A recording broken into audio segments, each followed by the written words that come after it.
Hello again, and welcome to Void Signal. I am your host, Brian Prime. It has been some minutes since last we spoke, and I hope that you are well. I am also doing well. I'm hanging in there. You know, we make the most of our days as they come. I hope you are hanging on in times of great uncertainty, but let's have a Void Signal, shall we? This week's episode is with Christian Petke. Christian Petke is the German-born founder of the avant-garde music label Cop International. Cop International was founded in 1991 in Frankfurt, and just a few months later, Christian's girlfriend, Kim X, opened a branch office in Oakland. There's still a branch office in Oakland. Christian would eventually relocate to San Francisco, California, and the label found success in the 90s with genre-leading artists like Diatribe, Consolidated, and Switchblade Symphony.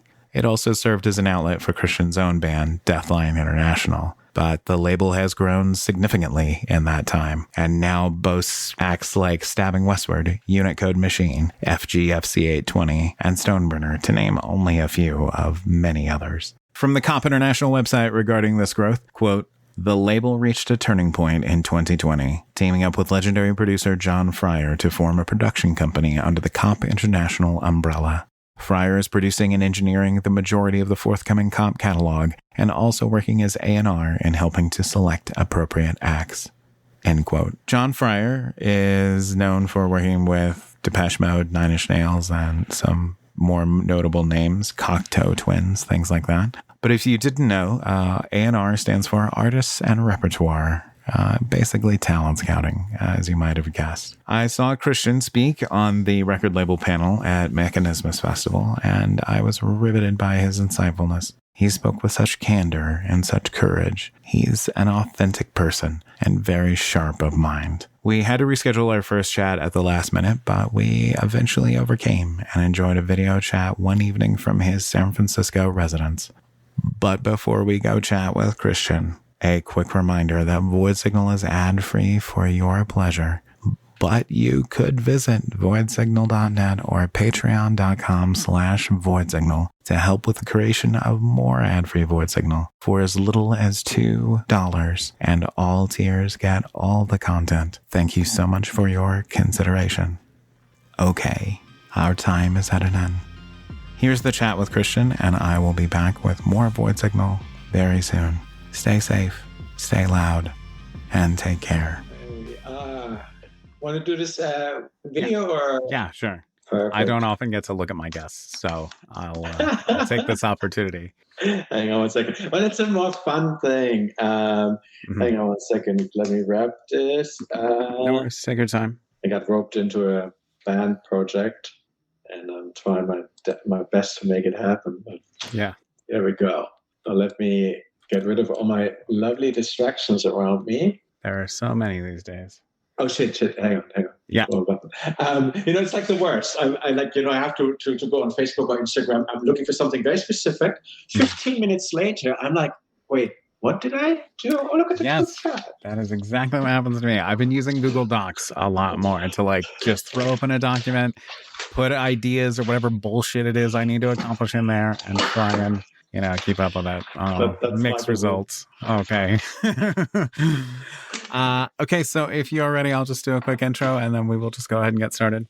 Sounds good. Quick question. Is this going to be audio or is this going to be video for your audience? It'll be audio only. So, good. Yeah. This gets thrown out. Yeah, exactly. Now, I would never ask anybody to come prepared and no. Yeah. No, I mean, I've done video, but it's always good to know. Yeah. So I always make the joke that the guests are nude for all you know. I don't know either.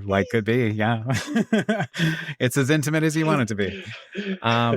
Okay. Welcome to Void Signal. I am your host, Brian Prime. I am joined by Christian of Cop International, a enormous, rather dark, industrial electronic sort of record label. First off, thank you so much for your time, for making this work. I really appreciate it. You're a fabulously busy person and run a massive label and have all these moving parts and stuff. So first off, how is your evening? How are you doing? Hey, Brian. Well, first off, thanks for having me, and Mhm. thanks for being patient with me. My evening is, you know what? It's funny. The weather is shit. It looks like the world is coming to an end, which is Mm. incredibly fitting these days. So, well, We're keeping it I, light, Christian.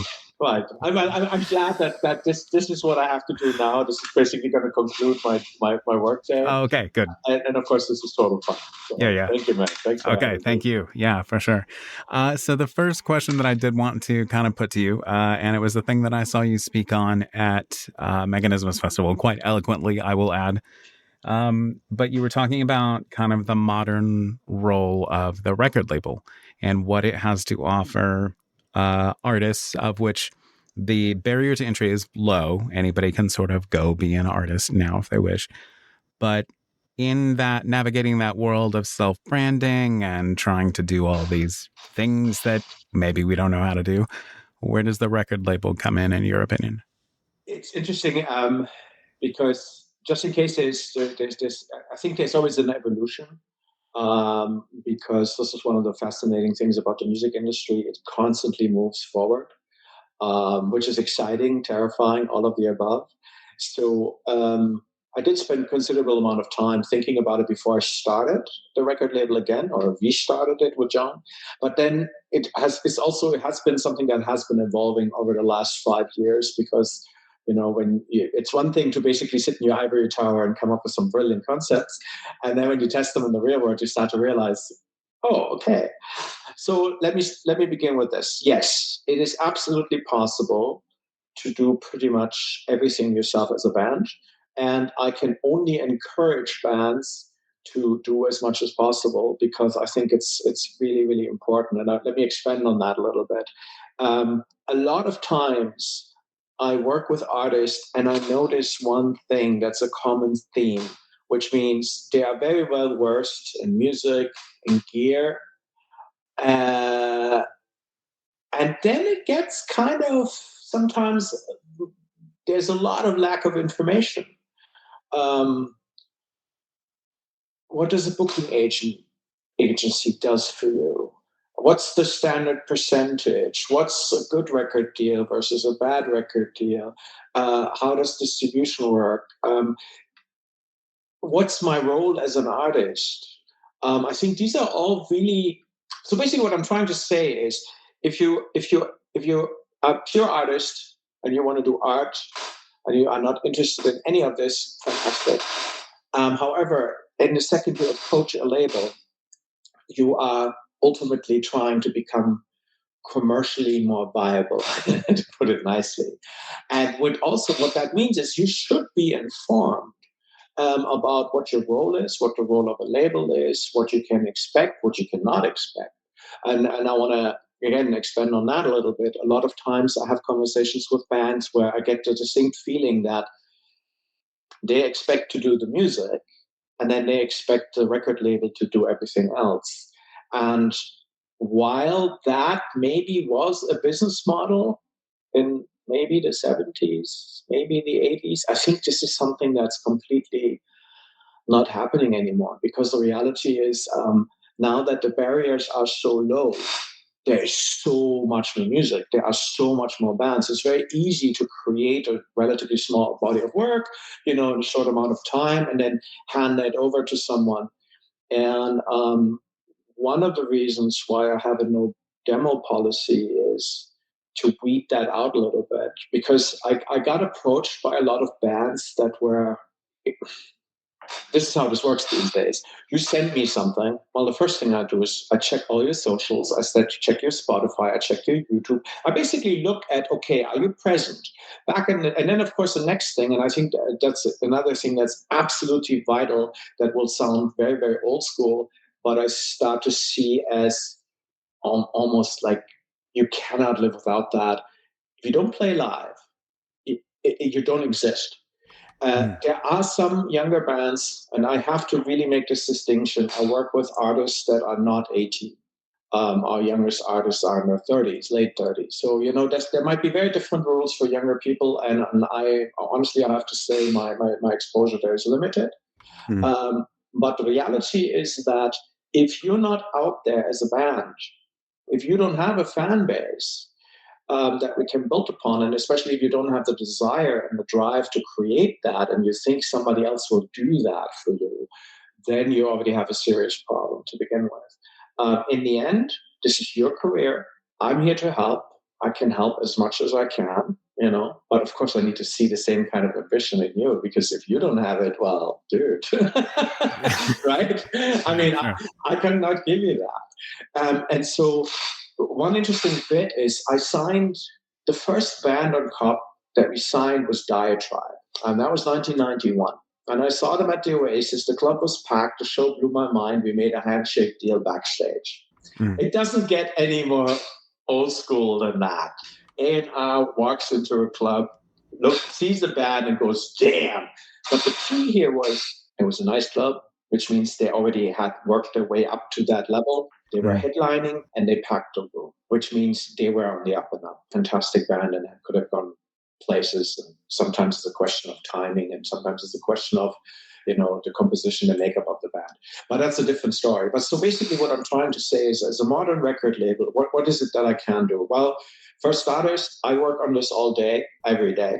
Sure. And I've been doing this for a very long time, which means I have a pretty good understanding of the music industry as it is. Is there some new stuff that's coming my way? Absolutely, all the time, which is part of why I actually enjoy this so much, because there's always something that's changing. There's always something I have to learn.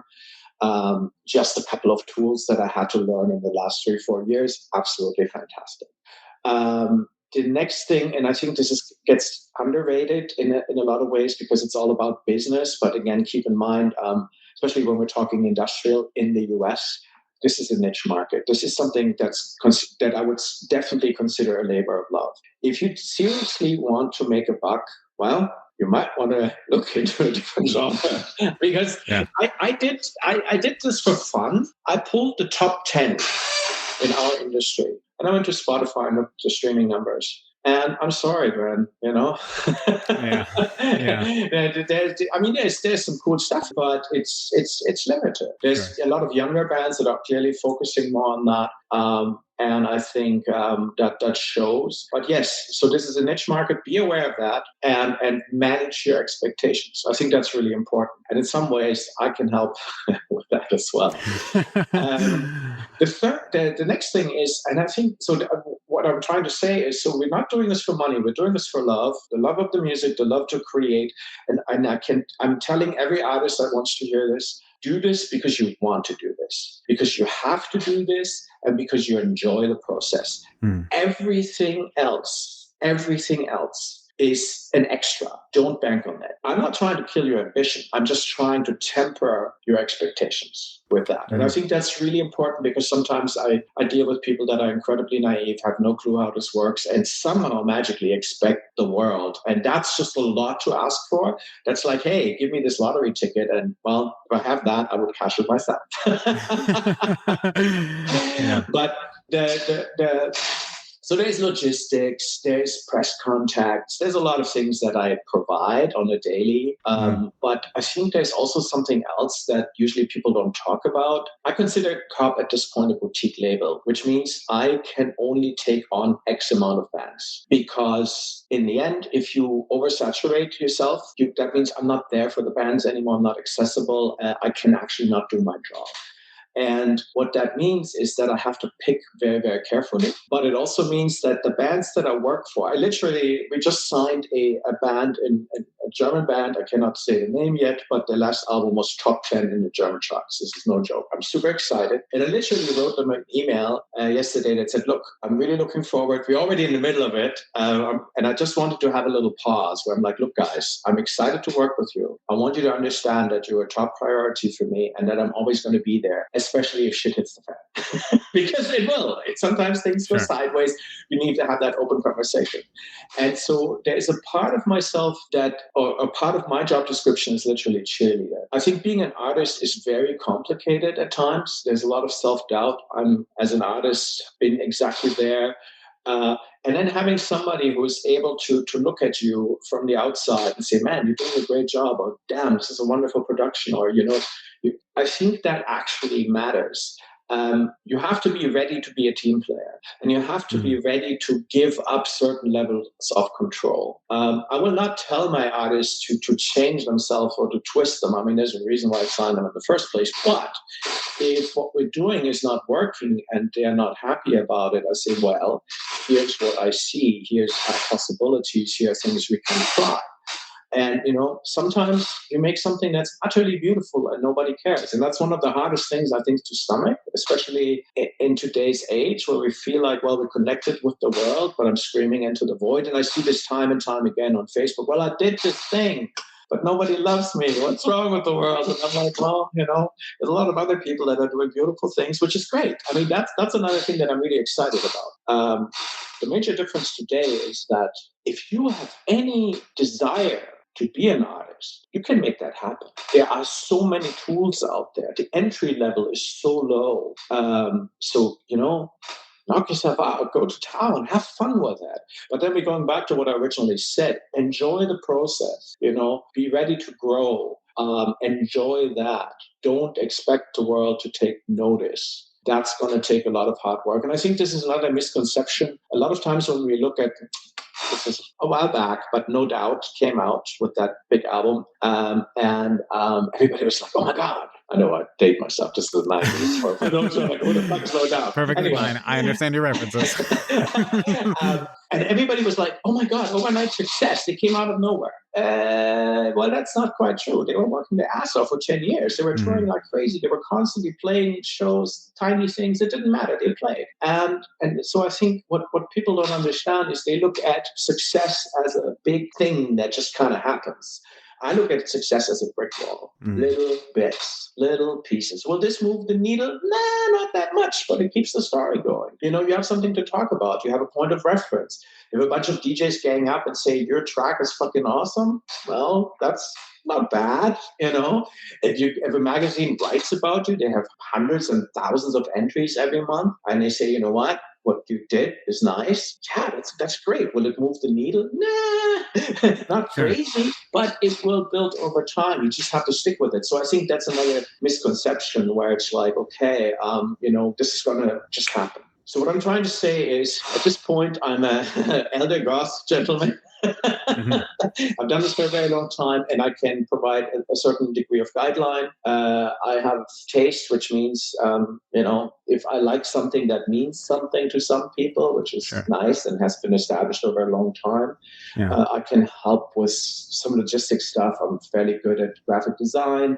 I know how social media works. But the reality is, what you have to understand, in the end, if I notice that somebody doesn't work as hard as I am, well, then how am I motivated? Because the truth is, I am doing this because I enjoy it, not because I'm making $1 million. So this is the realization that's absolutely clear. This is a niche market. If you operate in a niche market, you need to be aware of that. And then learn a little bit about your craft, learn a little bit about the business end of things. It will make you a more valuable partner. And I think it also makes you more appreciative if somebody hands something. It's like, hey, we made this happen. We made this happen. In the end, I think the most crucial thing about a label is very simple.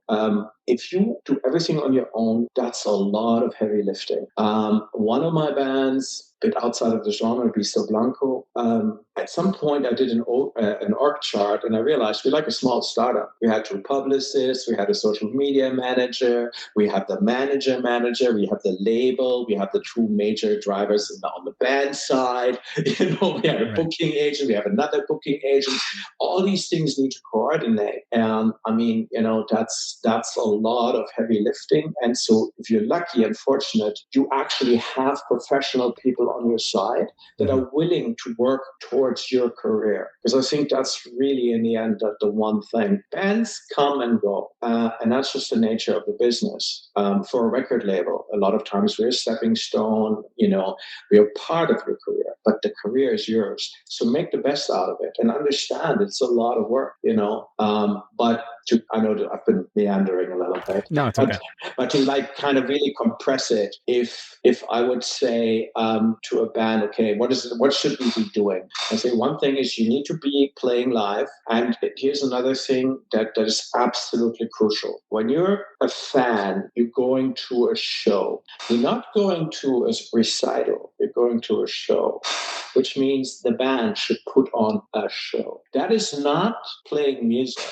I think it's one of those things that I learned the hard way over time. When you play live, you're an entertainer. You're supposed to entertain people so they go home and go like, damn, I had a great time. Tell all their friends the next time you come to town, more people will show up. Mm-hmm. If you go on stage, I mean, it worked for shoegazer bands, but even that was kind of a vibe, right? And you just want to play your music. There's a very good probability that you will not really connect with an audience, and especially when you're new in the market. It's very, very important to leave an impression. And I mean, obviously, there's a lot of pressure on the front person to do that because traditionally they are the one that carry most of the weight, but a band can totally support it. And I've seen this with bands. One of the coolest things you can do is play, get on a bigger show, spend some money. That's another thing I think you need to really understand. This is going to cost you. And musicians traditionally have no problem spending a boatload of money on instruments. Right. Yeah. And then spending, let's say, $500 on a publicist is like this massive, crazy expense. But you have $10,000 gear in your basement. If you work for half a year on this record, but now you don't want to promote it properly, which is like, come on, man, you know. So that's why I say there's a business side to this. And again, that's where a label comes in very handy, you know, because we can help you, we can guide you. Right. And the truth is, I know there's a lot of, you know, there's a lot of sharks out there. Mm-hmm. The reality is that the majority of the people that I work with in our scene have been very good people that do this because they want to do this. You know, so in short, having a friend, having a cheerleader, having somebody who helps you to build your career, dude, that's the coolest thing since sliced bread. Mm-hmm. The second thing is that I would tell any band is, yes, you need to be active on social media. You need to have some kind of presence. You don't need to be on every platform. I think that's silly and it's a waste of effort. I think it's important for you to pick. What is it that you actually enjoy? I'm learning TikTok right now. And I'm starting to get the hang of it. It's fun. Instagram for me is totally intuitive. Facebook is something where, well, there's a certain age demographic that sits there, and that resonates with some of my bands, so I have to be there. Twitter, and I'm not even going to talk about the follow-up because it didn't connect with me personally. So our presence there was very limited. Mm-hmm. The other thing is, don't forget that social media can be very soul-sucking. So make a clear plan. Here's my goal. Here's what we're trying to do. Here's how many times we are posting. Here's what we are posting all about. And then be disciplined. Discipline is another word that usually in the music industry is like, wait, what? But it does help. And it makes a difference, you know. Having a clear focus on what you're trying to accomplish is incredibly important. I'm exactly in the same boat. You know, I'm trying to bring the label forward. So I have certain, you know, goals that I set myself. I have a yearly goal. This is where I want to be at the end of this year. And then I usually do 3-year goals because that seems to be a good timeline. And that's another thing. You have to think in bigger stretches of time. I had a couple of bands that hit me up for festivals next year in Germany and festivals in general. And I was like, well, they are all booked. And they're like, wait, what? And I'm like, yeah, these guys work on 2026 right now. A professional booking agent will work on that. 2025 is done. And so there's this moment of like, okay, you might be able to squeeze somebody in, you know, but in the end, you need to understand how certain, that's what I mean, what's important about understanding your industry, what kind of cycles are things working, you know. Mm-hmm. Mm-hmm. So do social media, choose wisely. Yeah. Play live. Play for a fucking pizza, man. The first time I got a pizza for a show, I was so excited because we got paid. Yeah. I mean, it was fucking $20, but that's fine. Yeah. Right? And it was somebody basically said, "Yeah, you're worth some food." I'm like, okay, well, you know, it's a start. It got better. Yeah, it's a start. Yeah, exactly. We all start somewhere. But be humble. You know, again, be ambitious, be humble, be ready to work, and. Let me pause you right there. One thing that you did say that I want to just briefly come back to, because it was a topic that I also picked your brain on at Mechanismus. And you mentioned that you will, when an artist comes across your radar as potential, you will go look at their social media and see how active and involved they are and that sort of a thing. I ended up asking you at Mechanismus a question about problematic artists and about people's opinions or reputations, perhaps following them. How can you talk a little bit about like how much of a factor that is for you, and is that a thing that in your learning about a potential artist, is that a thing you ever come across of like, oh, someone said this about them and it has maybe changed your mind? Let me go a bit more general first. Sure. So I established that we're not doing this to make $1 million. Also, when you get older, your your tolerance for bullshit goes down dramatically. Mm. And so the first thing that I look for is actually people that I like to work. And sometimes you admire an artist, but unfortunately, your personalities don't align. That is very possible. It doesn't mean that the other person is bad or good or any of these things. It just simply means that your workflow is different, your attitude is different. Sometimes this does not work. Now, I was talking about a boutique label. So for me, it's absolutely crucial that I get along with the people that I work with. If this relationship kind of goes sours for whatever reason, that's not good, because that means I'm not motivated, because why would I work for you if I don't like you? This is very, very human thing. But it also, now that's the micro. On the macro side of things, I think Ozzy Osbourne said that, be careful who you piss off on the way up, because they're all going to be pissing on you on your way down. And I think what that really refers to is the idea, and this is the most human thing of all, be nice to people. As a general idea, if I go to a club, I introduce myself to the manager, I introduce myself to the sound person, I talk to the staff, whoever's going to interface with me, and I'm going to be as polite as can be, because these people are working with me, actually for me for that evening. So treat them with kindness. Don't be like the 70s rock stars without the chops to back it up. And I've seen that. I've seen people with attitudes that were so big and they had nothing to back it up. And honestly, even if you're the biggest superstar on the planet, I met some very famous people in my life. And it's fascinating. If they've been around for a while, they're incredibly humble and they're very kind and they're sweet. And that goes a really long way in every human relationship. So that's the first thing. So if I get this sense, let's say you're a troll, you like to instigate trouble. I'm sorry, man. I don't care how good your music is. I don't want to work with you, because if that's something that will bleed in our relationship, I don't need this kind of stress. The music industry is incredibly intense. There's a lot of moving parts, and the people that I work with, I want to like those people. So that's the real beginning. I need to respect them as artists. That's absolutely crucial. Otherwise, I cannot sell their product, their music. Mm. But if I don't believe that doesn't work, I'm not a used car salesman. But yes, we need to get along. And so that's really, really important. Now, I think when it comes down to the problematic artist, which is much more of a political thing, I also want to inject something in here that I've noticed lately. And I think this is important. We went through an election. I'm personally not particularly thrilled about the outcome, and this is the absolute understatement. However, the majority of the Americans voted for this new government. Now, I see a lot of people that are basically, look, these are all Nazis, and they're all, coming after us. And the reality is, the majority of American voters is what we call low information voter, which means they do not necessarily watch news. They have families to raise. They have, jobs to do. And so ultimately they fall for things. If somebody says, look, I can fix this for you, they're going to follow it. And that's kind of what I'm seeing. So what I'm trying to say is there's a hardcore people that are bad people, and those you don't need in your life. But it is also should be allowed for people to make wrong decisions and come back into the fold. And that's a problem that I'm having, because that's getting really, really complicated. Because if you are crucified in the court of public opinion, it's very difficult to come back from that. So this being said, I think, especially in times like this, and especially in the next 4 years that are coming, they're going to be brutal. Don't get me wrong. I have a fairly good idea what's coming our way, and it's going to be a nightmare. Let's be nice to each other. Don't go on Facebook and yell at people. That's not very effective. Grab someone, Uncle Joe, maybe at the dinner table. One of the first things that blew my mind when I came to America was like, no politics on the dinner table, no religion. I come from a place where this is common. Of course you talk politics. I love it when people say, I'm not interested in politics. I'm like, are you not interested in breathing and living somewhere? Because politics is the way we organize our lives together.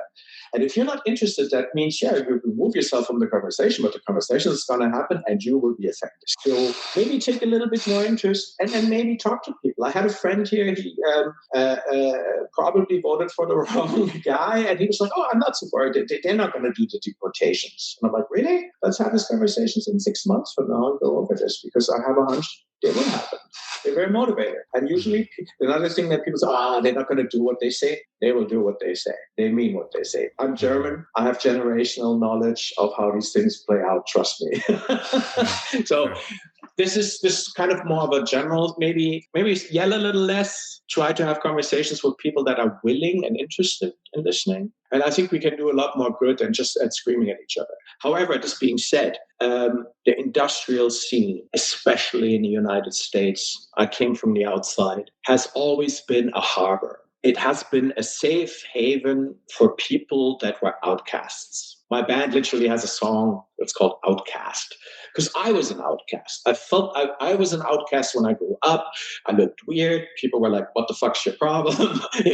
I'm serious. And I'm a white, straight guy, but I grew up in Germany, and my hair was colorful and my clothes were crazy, and I did crazy shit and people didn't get it. So I can totally understand it. And when I came into the industrial scene here, that was 91, it was San Francisco. We had sex workers. We had obviously a gay, massive gay following. We had transgender people. We had basically anybody. So no matter who you were, you are welcome in this scene. That was the credo. Small details, a lot of the heroes of our scene, a lot of the people that created this sound were gender fluid, were gay. So have a little bit of respect for that. Mm. So if you are an industrial electronic artist and you consider yourself part of this scene, and you start bashing transgender people or gay people, you should really not be shocked if the scene then says, well, look, we are protecting our group. You're clearly not liking us, so fuck off. And that is something that I can totally relate to. Mm-hmm. And I mean, I feel, like I said, court of public opinion is a difficult one. It's very easy. Social media is a massive gossip machine. But people are pretty straightforward and they say what you mean. And then if somebody clearly expresses certain views, I honestly don't think they should be particularly surprised if a lot of the people that are part of this community will say, well, we're not interested in you anymore. And I think that's totally fair. And I have to say, I'm going to go biblical here for a second. I'm totally not religious. Sure. But I love this idea of Jesus hanging, and of course it got completely distorted, hanging out with the prostitutes, the beggars, the lepers, basically everybody who was shunned by society, he hung out with them. And now somehow magically that got turned on its head 180 degrees, and the same religion that's supposed to follow this man's teachings is saying, oh no, all of you are evil and we cannot be associated with you. It's crazy. It's completely crazy. Mm-hmm. So again, as a record label, I have been fortunate enough that none of this has happened to us. Maybe we picked well, knock on wood. Sure. But the reality is, yes, if you are culturally on a completely different tangent than anything that we represent, which is openness, which is embracing each other in any shape or form. My main job in life is to be happy and to make other people happy. If I can accomplish that, I lived a good life. That's my credo. I'm serious. And what you do behind closed doors or in the street, or I mean, I live in San Francisco, I mean, San Francisco, it's not the same as it used to be, but this was the craziest town. This was great. This was another thing. This was a haven. This was a refuge for people. If you grew up in the Midwest and you were gay, God forbid, well, you got the hell out of Dodge and you went to San Francisco where you were completely embraced. Right. So I think, again, cut people some slack. Sometimes people say dumb shit. Maybe they were drunk. Maybe they were on drugs. Be a little bit forgiving. Not a bad thing. Sure. But if it's And times change. I mean, yes, that too as well. Is that like we are, not to interrupt you here, but I just do think it is worth mentioning that there are artists in the scene who are maybe operating 20 years removed from whatever terrible thing they might have said. And, movies from the time frame have the same kind of language in them. And it's a thing I'm guilty of doing myself when I was younger. I didn't know any fucking better. Like, people have to have experience to change. So I and do the agree with you. willingness. Yes, a willingness. When I was at Mechanismus, I actually got schooled a little bit Mm, because same thing. It's mm, funny. I realized that as you age, your morality, your framework gets imprinted on you when you're a child and when you grow up and you're a young adult. mhm. And then I think you take this framework and you kind of carry it with you. And then things change around you. And then it gets kind of interesting because now you have to start saying, well, I grew up with this and this was considered to be the norm and perfectly okay. But now I kind of have to adjust a little bit. And the reality is, I think as humans, we hate change, everything that gets different. Why the fuck do I need to now do this or call you that?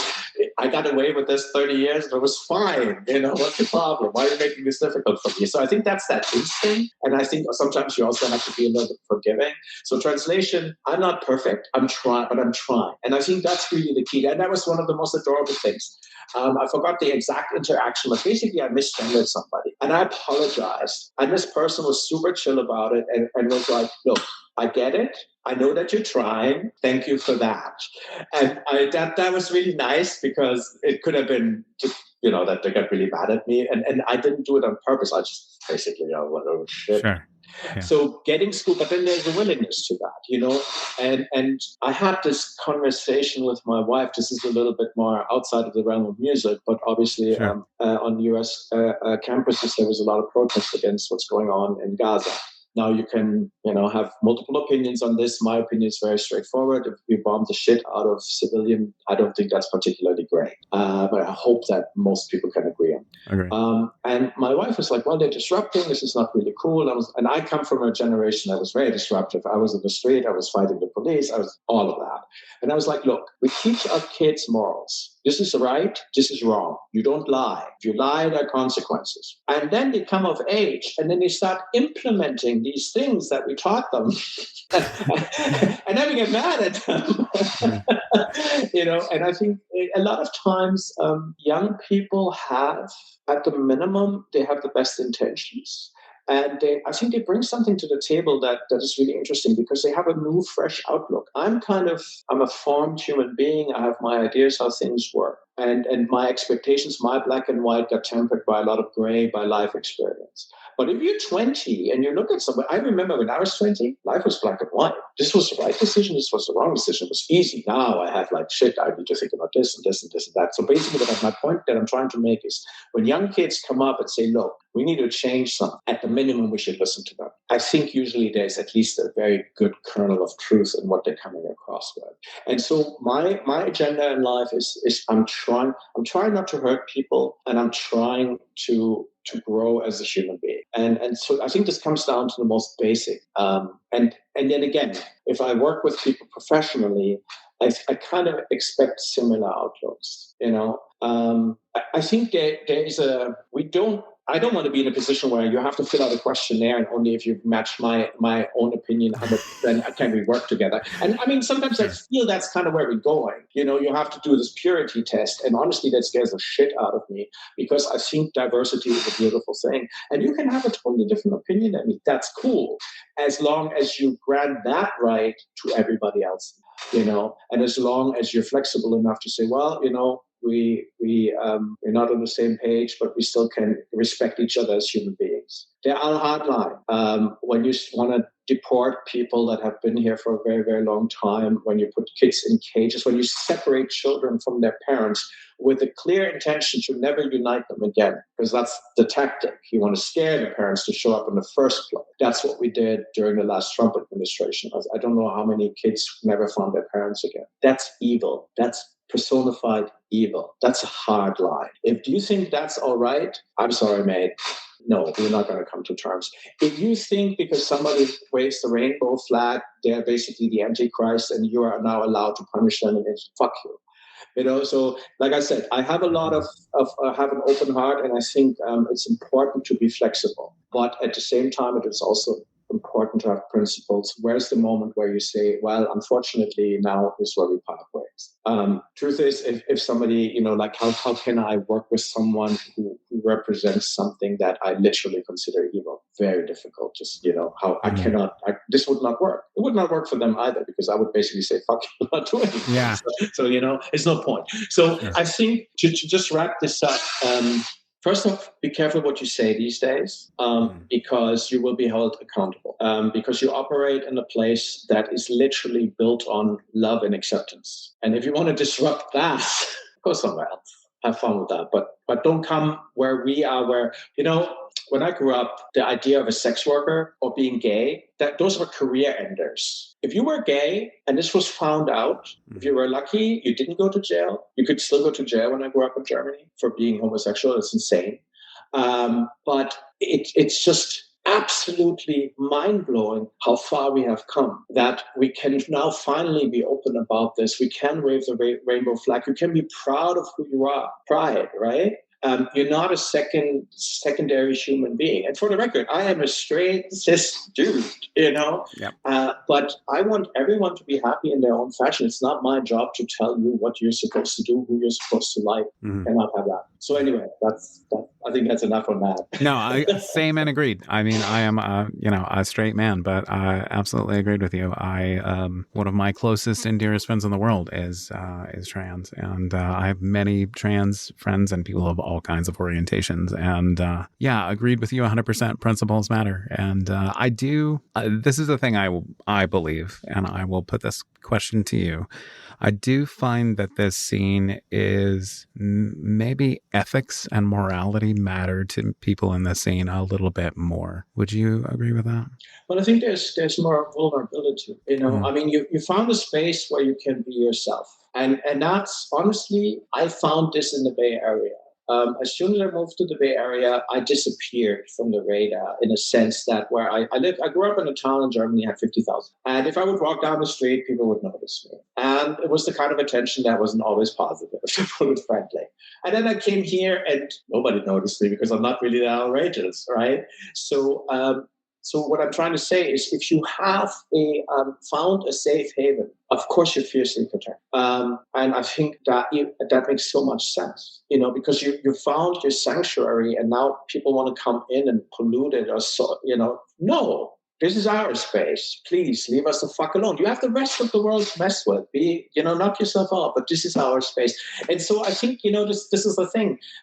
When a group of like-minded people assembled, so to speak, you have unwritten rules of code of conduct, what's acceptable, what's not acceptable. I mean, part of, especially again, when I came into this whole scene, there were a shit ton, especially of girls that were half naked in very provocative outfits. And I'm not saying it has never anything bad went down, but I felt that was a safe space for them. They could be completely like that.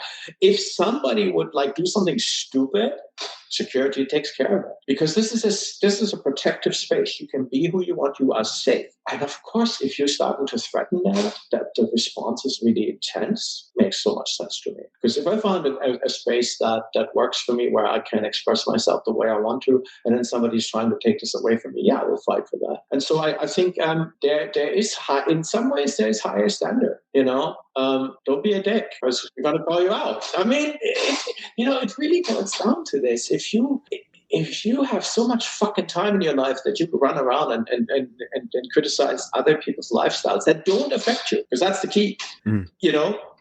It's not that this affects you in any which way. Well, then be prepared that there's pushback, and there should be.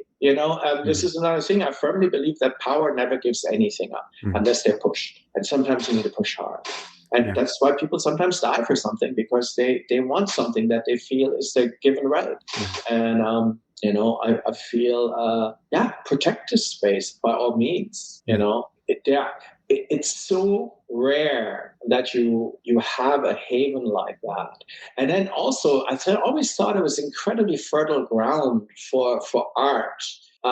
because a lot of people in the scene come with trauma, come with mental health issues. And now the funny thing is that this is the breeding ground for creativity. It's not a necessity, but by observation, I would say it does help. And I've seen so much amazing art in so many forms and shapes coming out of a really small group of people. You know, so I think there should be a sense of pride and protection. Again, you have to be careful that you don't go into this mob mentality. I don't think what's his name, Brian Graubner, who really burned everything down in a wonderful way. It was just unbelievable to watch. However, I have to admit, after a couple of months of beating on this dude, I was just like, honestly, this starts to look a little bit more like a lynch mob. Just walk away and ignore this asshole, because that's really what's important. Just stop even fucking talking about this guy. It's clear where he stood. He released this extra album, and it was clear that, yes, I'm doubling down on this. I'm like, all right, we're done here. Fuck off. Anyway. Yes, agree. Yeah, Brian, I'm happy to be done with. Yeah, agreed. Okay, the other thing before we get too derailed, I endeavored to make this an hour show on average. Good luck with me. I could sit here and talk to you and listen to you talk all night. It has been such a pleasure, but I will go ahead and put the last question of the show to you. But I will definitely have you back at some point in the future. You have valuable insight to offer and very intelligent things to say. But last question of the show is just, what is something that you have been enjoying recently? And your answer can be anything. Romantic comedies. Okay, very well. Let me tell you, that blows my mind. I'm a very political person, sure. And you don't say. And so what's happening around me affects me greatly. And I have to admit that it was so funny. You couldn't, no way in hell I would ever watch a romantic comedy show or movie. And then during the last Trump administration, oh boy, that was so unmany, because I needed an escape. So that's one thing that I truly enjoy. Another thing, and this is a bit more work related, I have to admit, okay, so it's such a beautiful story. I was 18. I had this independent record store. 18 was the first time I had a little bit of money in my life. So I would go to the store once a month, and they would smile when they saw me come through the door, because I brought money. And they hooked me up with Red Lorry, Yellow Lorry. So I bought the record, talk about the weather. And I loved it because it was absolutely amazing, but it was also attainable. This is something that I could possibly do, So it was very, very motivating. Okay, now you fast forward literally 35 years or some little extra. Two Greg Rolfs and Carolyn from Sunshine Blind hit me up, and they said, hey, the Lorries are looking for a label. And first of all, I'm incredibly grateful that somebody did this, that they came to me and said, you should look into this. This is nice. Thank you. And then I signed them on copy. Wow. And recently I dug out that first record. I found it in the warehouse in Germany. It's very difficult to explain this, but it's just, I can still not believe that. Mm-hmm. And so they present me with their record, and they have some extra material. Long story short, the plan is to release, we have now pre-released an EP, and then the record's going to come out, and then they're going to do some crazy remixes. And I'm really, really excited about this. And this is their last album.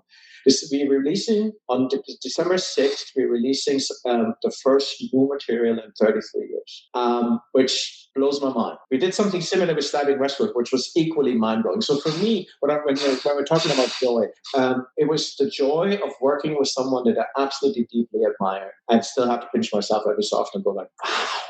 And the next thing is that what was given to me and what is coming out was improved. The band is happy. I think as a record label, we did a really good job.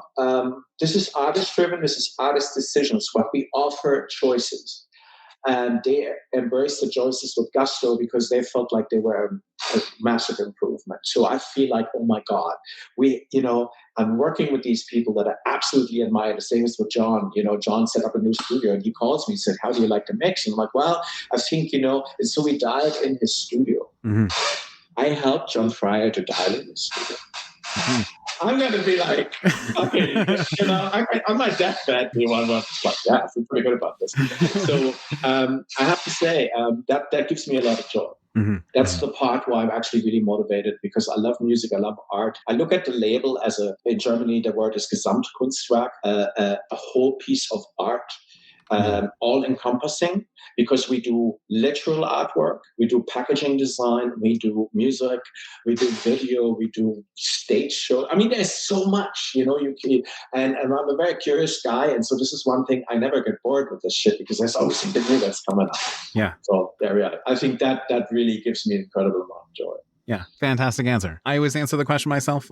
So the thing I've been enjoying recently is I've been stepping up my podcast game. So I have, I began making this as a very different person than I am now. And so there's a lot of shyness and reservedness. And I was always a wallflower of a person. And so this sort of, leap to being a host, as you mentioned earlier, like if you are a host or you putting on something live, you are putting on a show, you are the entertainment for the evening, right? Like to go from that to this and to have the confidence to start recording narration for episodes and, changing production styles and trying to take it a little bit more seriously and go the extra mile on things for no other reason than I want it to be better, right? Like like you said very early in the program, to kind of wrap back around to what you were saying, without the expectation of this will be huge or this will get me some bucks or some dollars to do it. That doesn't happen, right? Like you can't bank on that. It is the unknown. And so you just have to do it because you love it and good things will come from it. And that is, I believe that. I mean, Void Signal isn't paying the bills, but the perks are so good. The perks have been, I feel so rich in other ways, right? That it's like, well, the money would be nice, but I sure do have it pretty good. I think there's something really interesting, just trying to really go quick into this. I feel like there's a generational switch. It used to be getting a roof over your house, getting a nice car, getting food in the fridge was that. To some degree, that is kind of taken care of. And now we have a younger generation that's really more interested in experience than actually owning a thing, which I think is a much, much smarter choice. And so what we're doing, one of the things about the music industry for me personally, I was driving through the desert. I was on my way to John in LA, and I was thinking about all the adventures that I had because of music. And I loved every bit of it. And then the thing that you just said is something else that's kind of almost a mantra for me. Growth only happens when you're uncomfortable, which means and that's why I also need to listen to younger people that come with different moral concepts to me. And it is uncomfortable sometimes because it challenges what I believe to be right or just assumed was right. But that's where all the good shit happens. And the pleasure of doing something well is incredible. And the pleasure of learning something, I feel like, Buddha right now, but it's true. These are my absolute pleasures in life, is to learn, to constantly challenging myself, challenge others, because that's also part of my job. Don't be too easily satisfied with what you do, and sometimes I have to have that conversation with an artist, because push forward. And that in itself is the reward, And I honestly think, now I'm really going a little off, but if money is one of the dumbest things, because if this is your only motivation in life, we all would be real estate or brokers, or that's the pinnacle of life. But the reality is, it's not. We admire a sports star that pushed himself, herself to a level themselves, where I watched the Golden Gate Warriors the first time, and these guys all like defy gravity, and I'm like, how the hell do you do that? I'm like, wow, because so having this determination, this will, this focus is a beautiful. Yeah, I agree. Okay, Christian, thank you so much. Can I make one shout out? Yeah, of course. Because I think that might come in handy. So. Yes. I'm going to be at Mechanismus in May. Me too. And the panels were really fun last year. And Ali was very excited because this was the first time where the panels had a lot of action going on. So I proposed to him that I think Jim and I, maybe Nina is going to be part of it as labels. We're going to set up a panel that's a bit more of a workshop. And it's going to touch exactly on those things. How do you get someone's attention? What's the profile? And what are really concrete steps of doing that? And what I'm looking forward to about this is it's not going to be just me telling people what to do, because that's lame. It's also people, because, new kids, new ideas, new concepts, Have you heard of that? And I'm like, no. And they're like, you're an idiot, because that's great. I'm like, wow, let me check that out. So in short, we want this to be a bit more of a dialogue, but with an experience where, like, because yes, I get a lot of things on my desk on a daily. Sure. Where do I say yes? Why do I say no? And how can you improve your chances of me saying yes, or somebody like me? Sure. That could be a club, it could be a booker, it could be a lot of different things. A magazine. It's all the same strategy. Anyway, so we're going to do this. And I'm really excited about that. Yes. No, I'm glad that you mentioned it, because in addition, quick shout out, I will also be at Mechanismus this coming year. I will be doing Void Signal live again. I will probably pressure you and try and get you to come down and play trivia with us. So it's going to be half an hour of just, I'm going to bug everybody I know to get in random teams with random participants. I will assign you a team wherever you were sitting. Here's your team. Play some trivia, take a break from music and all this. So Void Signal Live will be happening at Mechanismus as well. I will be there walking around, giving away buttons and stickers and all kinds of stuff. And I will be getting on stage I'm so excited, but I will be help close out the Skull Cultist set on the opening night of the festival. So I'm looking forward to that. But I am looking forward to seeing you there, Christian. And thank you so much for your time, for making this work. It has been a pleasure to talk to you. Thank you so much. And thanks for being patient with me. Oh, absolutely. Thank you for your time and for coming and having a chat. I look forward to many more conversations in the future. But thank you so much. Enjoy the rest of your evening. Thank you. All right. Cheers. Have a good one. All right.